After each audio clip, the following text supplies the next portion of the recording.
উদ্যোক্তা হওয়া কি শুধুই মুনাফা লাভের জন্য? জনাব রুহুল ইসলাম রিপন, যিনি ছুটে চলেছেন পরবর্তী প্রজন্মের জন্য নিরাপদ খাদ্য নিশ্চিত করতে। তার স্বপ্ন বিষাক্ত রাসায়নিক সার ও কীটনাশক মুক্ত, জৈব সার ও জৈব বালাইনাশক নির্ভর কৃষি বিপ্লব।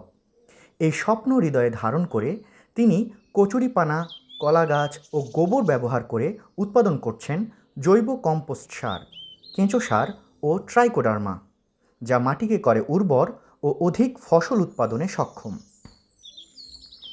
প্রতি কেজি মাত্র 10 টাকাতেই তিনি কৃষকদের কাছে এই সার সরবরাহ করছেন। চাইলে ছাদ বাগানের জন্য তার কাছে এই সার নিতে পারবেন। কেঁচো সার মাটির উর্বরতা বৃদ্ধি করে এবং মাটিতে প্রাণশক্তি সঞ্চার করে ও নিরাপদ খাদ্য উৎপাদনে সহায়ক ভূমিকা পালন করে। চলুন দেখি তিনি কি বলেন।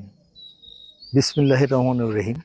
নৈতিক দায়বোধের জায়গা থেকে আমি জৈব সারের উপরে কাজ করছি। কৃষকরা বুঝুক যে হ্যাঁ, আমরা এখানে আহ, কচুরি কচুরিপানা আর গোবর পচন প্রক্রিয়ায় নিয়ে যাচ্ছি আর কি। পচে গেলে এরকম উর্বর হয়। হ্যাঁ, পচে গেলে এরকম উর্বর হয়ে যায় আর কি। আমাদের প্রত্যাশা তার এই প্রচেষ্টা একদিন পূর্ণতা পাবে। এরকম আরও উদ্যোক্তাদের গল্প শুনতে আমাদের সাথেই থাকুন। ধন্যবাদ।